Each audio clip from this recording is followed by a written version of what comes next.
हे friends, मैं Lakshmi LPS academy a journey to excellence में आपका बहुत स्वागत करती हूँ। आज हम लोग पढ़ेंगे इल्तुतमिश की जो शासन व्यवस्था थी, उसकी जो सेना थी, उसका धार्मिक दृष्टि से कैसा था वो। तो ये सारी चीजें हम देखते हैं, बहुत कम समय में देखेंगे। उसके बाद आप जैसा कि जानते हैं कि इल्तुतमिश को तो हमने बहुत डिटेल में पढ़ लिया। इल्तुतमिश की 1236 में हो जाती है मृत्यु, और मृत्यु के बाद आप लोग जानते हो कि नहीं जानते हो तो आप जानो कि उसके डेथ के बाद उत्तराधिकार का एक युद्ध छिड़ जाता है और तुर्काने चिहलगानी यानी कि जो 40 तुर्क सरदारों का जो एक संघ था, और इधर जो उसके उत्तराधिकारी थे, मतलब उसके जो वंशज थे, इन दोनों में एक तरीके से होड़ रहती है कि सत्ता कौन संभालेगा, किसका वर्चस्व रहेगा, किसका प्रभुत्व रहेगा। तो इस तरीके से बातें चलती है। खैर, हम सबसे पहले उसके प्रशासन के बारे में देख लेते हैं। यहाँ से बहुत सारे प्रश्न आते हैं, उसके बाद हम आगे बढ़ेंगे। ठीक है, चलिए सबसे पहले हम देखते हैं शासक वर्ग का गठन। मुइज्जी तथा कुतुबी, मुइज्जी तथा कुतुबी अमीरों के वर्चस्व से मुक्ति पाने और प्रशासन को सुचारू रूप से चलाने के लिए नवीन शासक वर्ग का गठन किया। ठीक है, क्या बोला मैंने? शासक वर्ग का गठन, ये हेडिंग है। कौन सा शासक वर्ग? मुइज्जी तथा कुतुबी जो अमीर थे, उनके वर्चस्व से मुक्ति पाना और प्रशासन को एक सुव्यवस्थित सुचारू ढंग से चलाने के लिए नवीन शासक वर्ग का गठन किया। नाम था, एक था तुर्कदास और दूसरा था ताजिक। ठीक है, ये तुर्कदास वही तुर्कदास है जो 40 तुर्काने चिहलगानी में 40 तुर्क सरदारों का समूह था, उसको क्या बोलते थे? तुर्काने चिहलगानी, है ना। तो तुर्कदासों के इसी वर्ग से तुर्काने चिहलगानी बना था। क्लियर? दूसरा था ताजिक। ताजिक क्या था? कुलीन वर्ग के गैर तुर्की विदेशी, कुलीन वर्ग के थे, और ये तुर्की नहीं थे, गैर तुर्की विदेशी थे, फॉरेनर्स थे। ठीक है, बर्नी कहते हैं कि चंगेज खां का जो अत्याचार था, जो उसका डर था, उस डर से, उसके अत्याचार से बचने के लिए विदेशों में रहने वाले जो अभिजात्य वर्ग थे, जो कुलीन वर्ग थे, वो भारत भाग आए थे और यहाँ पे आके इल्तुतमिश के दरबार में एकत्रित हो गए थे। उन्हीं को बोला गया है ताजिक। मैं समझा पाई ना? तो दो वर्गों में बांटा था। एक तो मैंने बोला तुर्कदास जो कि तुर्काने चिहलगानी इसका अच्छा उदाहरण है, और दूसरा है ताजिक। क्लियर? चलिए, एकता व्यवस्था मैं पहले भी बता चुकी हूँ जब मैं इल्तुतमिश पढ़ा रही थी, लेकिन यहाँ भी समझिए इसका मतलब, एकता का मतलब होता है, अरबी शब्द है भूमि। ठीक है, भारत में इसका सुव्यवस्थित रूप से शुरुआत का श्रेय अगर किसी को दिया जाए तो वो कौन है? इल्तुतमिश, शमशुद्दीन इल्तुतमिश। ठीक है, यह इजारेदारी के लिए दिया गया भू राजस्व जो कि सैनिक अमीर किसी को भी दिया जा सकता है। ठीक है, था दो श्रेणियां, इसकी दो श्रेणियां थी। खालसा के 12 प्रांतीय स्तर की एकता, और दूसरी थी कुछ गांव के रूप में छोटी एकता। तो खालसा के 12 प्रांतीय स्तर की और दूसरी थी कुछ गांव के रूप में छोटी एकता। ठीक है, अगर इसके बारे में पूछा जाए कि विस्तृत व्याख्या या बहुत ही डिटेल में कहां से जानकारी मिल सकती है, तो वो है निजामुल मुल्क अबू अली हारून बिन अली तूसी, इनकी कृति है सियासत नासा। सियासत नासा, तो नाम बड़ा है, आई नो। इसमें से कुछ शब्द, निजामुल मुल्क अबू कर लीजिए या अबू अली हारून, कैसे करना है याद कर लीजिए, बट पुस्तक इंपॉर्टेंट है। ओके, सैनिक व्यवस्था कैसी थी? सर्वप्रथम शाही सेना के गठन का विचार प्रस्तुत किया किसने? इल्तुतमिश ने। केंद्रीय सेना के नियंत्रण के लिए स्थायी सेना का गठन किया किसने? इल्तुतमिश ने। और सेना का मुख्य अंग, अब ध्यान से सुनिएगा, मैंने बोला कि सर्वप्रथम शाही सेना के गठन का श्रेय अगर किसी को जाता है वो इल्तुतमिश है। केंद्रीय सेना के नियंत्रण के लिए उन्होंने स्थायी सेना रखी, ये बहुत इंपॉर्टेंट है। और सेना का मुख्य अंग कौन था? घुड़सवार और पैदल सैनिक, घुड़सवार और पैदल सैनिक। सेना की देखरेख के लिए भाल दीवाने आरिस का भी गठन किया इन्होंने। सुल्तान सेना का मुख्य पति था। मुख्य पति कौन था? वो स्वयं सुल्तान था, यानी इल्तुतमिश। प्रांतों में मुक्ता अपनी सेना का नेतृत्व करते थे। तो प्रांतों में कौन करता था सेना का नेतृत्व? दैट इज मुक्ता। ठीक है, न्याय व्यवस्था की अगर हम बात करें तो इल्तुतमिश ने न्याय के लिए राजधानी तथा सभी प्रमुख नगरों में काजी और अमीर ए दाद, इंपॉर्टेंट सभी प्रमुख नगरों और अपनी राजधानी में काजी और अमीर ए दाद नियुक्त किया। ठीक है, अंतिम निर्णय भले ही नियुक्त किया, लेकिन जो अंतिम निर्णय होगा वो किसका होगा? सुल्तान का होगा। ठीक है, इब्न बतूता के अनुसार आप लोग मुझे बताएंगे इब्न बतूता कहाँ के रहने वाले थे? समझ में आया? इब्न बतूता सुल्तान के महल के सम्मुख संगमरमर के 2 सिंह बने हुए थे, और मैंने इससे पहले वाला जो इसका पार्ट है उसमें बताया है कि इल्तुतमिश के समय में जो न्याय का प्रतीक था वो क्या था? लाल वस्तु, मतलब लाल वस्त्र पहन लो। और दूसरा ये था कि अगर किसी को न्याय की याचिका करनी है तो वो महल के सामने, मतलब संगमरमर के 2 मूर्ति बने हुए थे सिंह के, उनके गले में घंटियां बजी थी और उसको बजाना और लाल वस्त्र पहनना। ठीक है, यही अंत में रजिया यही तो करती हैं, लाल वस्त्र पहन के। और जुम्मे के दिन यानी कि शुक्रवार को वो जब लोग नमाज पढ़ने के लिए इकट्ठा होते वहां पहुंचती हैं, और जो ये होती है शाह तुर्कान, उनकी सौतेली माँ, उसके अत्याचारों के बारे में सब कुछ बताती हैं, वर्णन करती हैं। तो इस तरीके से दिल्ली की जनता उनका साथ देती है ना। तो इब्न बतूता क्या कहते हैं? सुल्तान के महल के सम्मुख संगमरमर के 2 सिंह बने जिनके गले में घंटियां बंधी हुई थी, और उसको बजाकर कोई भी न्याय की याचना कर सकता था। अब अगर हम बात करें तो चांदी का टंका मैं कल बता चुकी हूँ, फिर भी आज जब हम पढ़ रहे हैं, चांदी का टंका 175 ग्रेन का था, तो चांदी का क्या था? टंका। तांबे का था जीतल। सिक्कों पर खलीफा का नाम बता चुकी हूं मैं। खुद के लिए शक्तिशाली सम्राट, इसने खुद के लिए कुछ शब्द अंकित करवाए थे क्वाइंस पे, वो था शक्तिशाली सम्राट, धर्म और राज्य का तेजस्वी सूर्य, सदा विजयी इल्तुतमिश, ये अंकन करवाया था उसने। ठीक है, धार्मिक नीति, मिन्हाजुद्दीन सिराज, इनके अनुसार उसके समान धार्मिक नीति हम देख रहे हैं, धर्मपरायण, दयालु तथा महात्माओं या विद्वानों का सम्मान करने वाला कोई दूसरा शासक नहीं हुआ। पहली बात।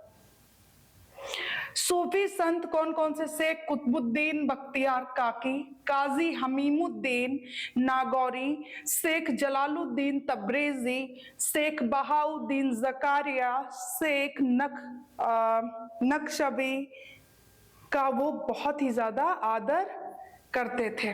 ठीक है, और इसका फायदा भी इन्होंने खूब उठाया संतों से।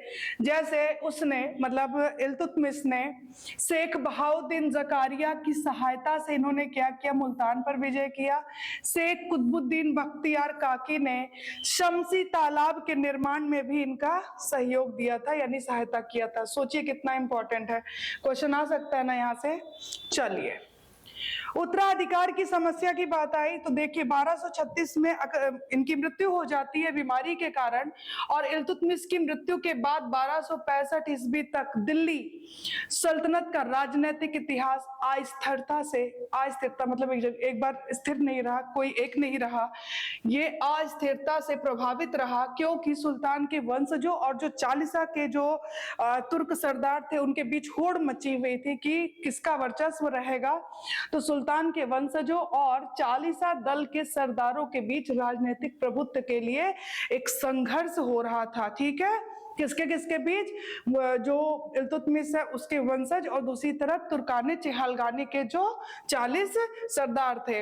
इस समय दो विशेषताएं थी जो आपको याद रखना है। एक तो ये कि ये जो संघर्ष चल रहा था इसमें कौन किस पे भारी पड़ा? जो उत्तराधिकारी थे, वंशज जो थे वो दुर्बल थे, वो ताकतवर नहीं थे, और दूसरी तरफ अमीरों की महत्वाकांक्षाएं लगातार बढ़ रही थी। समझ में आया?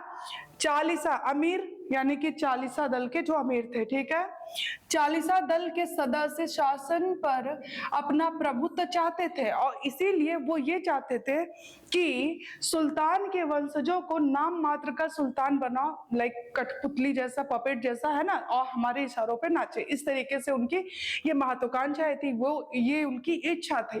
तो चालीसा दल के सदस्य शासन पर अपना प्रभुत्व चाहते थे, इसीलिए सुल्तान के वंशजों को नाम मात्र का सुल्तान बनाए रखना चाहते थे कि ठीक है, इनको बैठाए रखो, ठीक है। अब आगे की बात यह है कि सुल्तान ने, देखिए ध्यान से सुनिए, डायरेक्टली इन्होंने रजिया को नहीं उत्तराधिकारी घोषित किया था इल्तुतमिश ने, उससे पहले वो सुल्तान ने पुत्र, इनका पुत्र कौन था, नसीरुद्दीन महमूद। नसीरुद्दीन महमूद का नाम आप लोगों को खूब ध्यान में आ रहा होगा, इससे पहले वाले पार्ट को देखिएगा आप कि नसीरुद्दीन महमूद को उत्तराधिकारी घोषित किया, लेकिन नसीरुद्दीन महमूद की एकदम से अचानक से मृत्यु हो जाती है 1229 में, ठीक है। उसके बाद सुल्तान की जो और औलाद हैं, जो और उनके पुत्र हैं, वो लायक इतने नहीं होते, वो भोग विलास में लीन रहते हैं, उनके अंदर कोई ऐसी योग्यता नहीं होती जिसकी वजह से इल्तुतमिश उन्हें उत्तराधिकारी घोषित करे, ठीक है। तो 1229 में नसीरुद्दीन महमूद तो चल बसे, ठीक है। जब, अब ध्यान से सुनिएगा, सुल्तान यानी कि इल्तुतमिश ग्वालियर अभियान के लिए जा रहा था, तो उसने क्या किया, अब इनकी कोई और ऐसी औलाद नहीं थी जिसको ये लायक समझे, जिसके हाथों में ये कोई भी कार्य सौंपे, ठीक है। इन्होंने रजिया यानी अपनी पुत्री से बोला कि आप जो है दिल्ली का शासन प्रशासन जो भी है, जब तक मैं नहीं हूं आपके हाथों में, आप सारा कुछ संभालेंगी, ठीक है।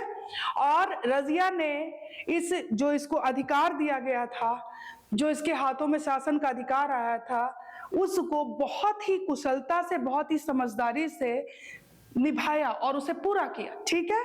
और इससे क्या हुआ, जब वापस लौटा इल्तुतमिश तो उसको बहुत अच्छा लगा, वो काफी खुश हुआ और उसको समझ में आ गया कि यस, ये यही है, इसी को मैं उत्तराधिकारी घोषित कर देता हूँ, है ना।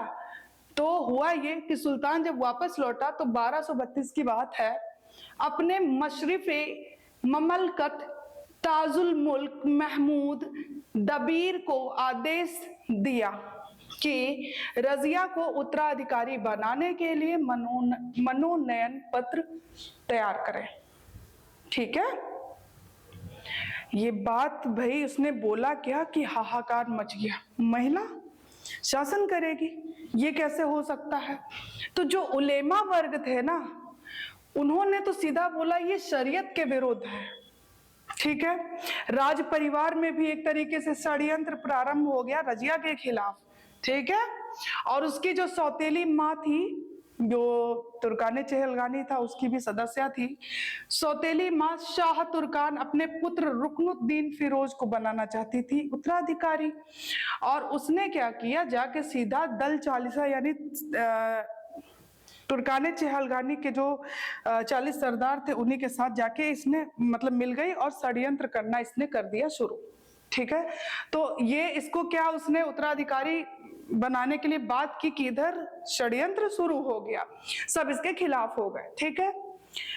और फाइनली होता क्या है कि 1236 में उमर चुके हैं और रुकनुद्दीन फिरोज शाह को ही बैठाया जाता है गद्दी पर। शाह तुर्कान के पुत्र जी हैं ये, अच्छाइयां हैं इनमें, लेकिन वो अच्छाइयां इनको मतलब एक अच्छा शासक बनने के लिए वो काफी नहीं है, ठीक है। देखते हैं इनके बारे में। रुकनुद्दीन फिरोज शाह 1236, ये बैठते तो चेयर पे है, कुर्सी पर बैठते हैं, सत्ता पे बैठते हैं, लेकिन सत्ता का जो बागडोर होता है, जो शासन प्रणाली होती है, वो खुद नहीं देखते हैं, ये अपनी माता को दे देते हैं। इनकी माता शाह तुर्कान, ठीक है, खुद से नहीं कुछ करते हैं। रुकनुद्दीन फिरोज शाह 1236 अप्रैल से लेके मई तक, शायद थोड़ी दिन ही, मतलब महीने 2 महीने रहे होंगे। इससे पहले इनको ज्ञान था शासन का, जैसे बात करें तो इससे पूर्व बदायूं लाहौर की सरकार का प्रबंध संभाल चुके थे ये रुकनुद्दीन फिरोज शाह। मिन्हाज कहते हैं, मिन्हाज का नाम से आप लोग खूब वाकिफ हैं, है ना, कि इसके अंदर 3 विशेषताएं थी, सुंदर आकृति, सरल स्वभाव और असीम उदारता। और ये तीनों जो है ना, ये एक राजा बनने के लिए काफी नहीं है, है ना। गद्दी पर बैठने के बाद शासक वर्ग शासन कार्य अपनी महत्वाकांक्षी माँ के हाथ में छोड़ देते हैं और माँ जो है निरंकुश शासन शुरू करती हैं। ठीक है, इन्होंने माता जी ने शुरू किया। इल्तुतमिश की रानीवास स्त्रियों के साथ दुर्व्यवहार शुरू कर दिया शाह तुर्कान ने। कईयों की तो हत्या करवा दी इन्होंने। इल्तुतमिश के छोटे पुत्र कुतुबुद्दीन को अंधा करवाया, उसके बाद उसका वध करवा दिया इसने। मतलब एक तरीके से हाहाकार मचा दिया। ठीक है, इस प्रकार मालिकों का शासन से विश्वास भंग होने लगा, विश्वास टूट गया और विभिन्न भागों में तो विद्रोह तक प्रारंभ हो गया। ठीक है, शाह तुर्कान ने बिल्कुल शासन व्यवस्था को अस्त व्यस्त कर दिया। इल्तुतमिश का पुत्र गयासुद्दीन मोहम्मद शाह ने अवध में उधर बगावत कर दिया। ठीक है, विद्रोह कर दिया। प्रांतीय इक्तादारों ने भी एक साथ मिलकर ये क्या कहते हैं विद्रोह प्रारंभ कर दिया। रुकनुद्दीन फिरोज शाह विद्रोह को दबाने के लिए दिल्ली से कूच किया। ठीक है, कोहराम के पास कहते हैं कि दिल्ली से कूच किया और मार्ग में कोहराम के पास सैनिकों ने जब ये कोहराम ही जा रहा था तो सैनिकों ने विद्रोह कर दिया। ठीक है, प्रधान जो मंत्री था निजामुल मुल्क जुनैदी कैलूगढ़ी के निकट सेना से अलग हो गया और अलग ही नहीं हुआ, कोयल भाग गया और वहां जाकर वो जो शत्रु था इनका नाम था मलिक इजुद्दीन सलारी, उससे मिल गया। सेना ने फिरोज को छोड़ दिया, विद्रोहियों का साथ दिया और ऐसे में फिरोज का जीतना असंभव था। ठीक है, दिल्ली में सुल्तान की अनुपस्थिति का फायदा कौन उठाएगा? रजिया। ठीक है, ये इसके लिए गोल्डन चांस था और ये इस चांस को खोना नहीं चाहती थी। ठीक है, दिल्ली में सुल्तान की अनुपस्थिति, साम्राज्य में अराजकता, इन सब का लाभ उठाया रजिया ने।